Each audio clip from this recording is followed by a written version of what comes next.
네, 배현진 의원 이번 이틀 만에 퇴원을 하면서 이 주민들을 더 안전하게 만들겠다 이런 약속까지 했는데 지금 정치권에서는 배 의원 습격을 두고 이재명 대표 피습 사건을 두고 부실 공방을 벌이고 있습니다. 직접 들어보시죠.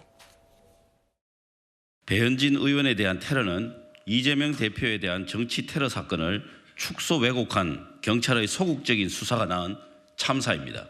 백주 대낮에 벌어진 야당 대표 피습을 중대 범죄로 규정하고 제대로 경각심을 주었다면 지금과 같은 모방 범죄가 반복될 수 있었겠습니까? 네, 위원장님 지금 여당에서는 또 느닷없이 경찰 탓을 하고 있다 이렇게 얘기를 하고 있습니다.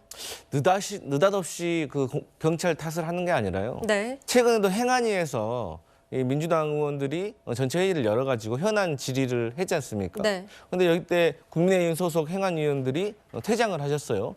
그리고 김용판 간사께서는 입장을 말씀하셨는데, 아니 그러면 저희 민주당으로서는 축소되고 은폐된 그런 정황이 있고 아직 속시원히 밝혀지지 않은 것도 있고 여러 가지 의심스러운 것이 있어서 묻고 싶은 것들이 많은데 이것을 묻지 말라고 하고 특검도 하지 말라고 해서 국회에서 현안 질의하겠다는데 그것도 같이 못하겠다고 하고 퇴장을 하니. 그러니 우리 민주당으로서는 이것이 야당으로서 밝혀내야 될 것들을 제대로 밝혀내지 못하게 하는 것이다. 또 그러면 그 피해자에 대한 신상을 공개하라. 공개할 수가 없다. 그럼 공개하지 못한 이유는 무엇이냐? 공개하지 못한 이유도 공개할 수가 없다. 그럼 변명문에 그 피해자가 다 적어놨다고 하는데 변명문 공개해라. 변명도 공개할 수가 없다. 그러면 저희 민주당으로서는 도대체 뭐를 보고 어떻게 재발 방지를 하고 어떻게 이런 것들을 처리하라는 것인지 의문이 나올 수밖에 없는 것이거든요. 그래서 저희 입장으로서는 이것을 이재명 대표 사건을 제대로 수사하고 제대로 밝혔다면 배현진 의원에 대한 테러도 막을 수 있었지 않나 그런 의문이 드는 겁니다. 네. 저는 이제 그 두 가지를 말씀드리고 싶은 게 일단 이제 축소 왜곡을 한 게 뭐 있습니까? 처음에 국무총리실이 뭐 1cm 열상인데 나중에 1.4cm 자상이다. 이게 뭐 고의로 한 겁니까?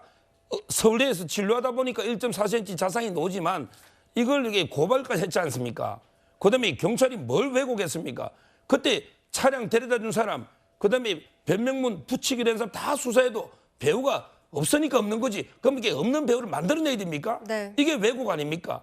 그다음에 그 수사 공개 그 심의위원회에서 저도 개인적으로는 이게 공개하는 게 신상이 좋다 이랬는데 오히려 이제 이런 확신범들은요. 네. 공개하면 이게 민주당이나 이재명 대표께 더 피해갈 겁니다. 네. 왜 그 문장을 생생하게 공개하면 더 민주당에 나쁜 내용이 저는 있을 수도 있잖아요. 이런 분들은 공개 안 합니다. 원래 확신범들은 자기 선전장이기 때문에. 그래서 위원회에서 공개 안 했다. 네. 이거 첫째 말씀드리고 자, 두 번째 이거하고 인과관계 없잖아요.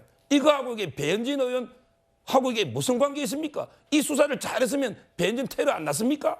아무런 인과관계가 없는 걸 갖다 붙이는 이게 잘못됐다는 거죠. 알겠습니다. 지금 정치권 공방으로 더 이상 번지지 않도록 해야 될 것 같다는 생각이 드는데요.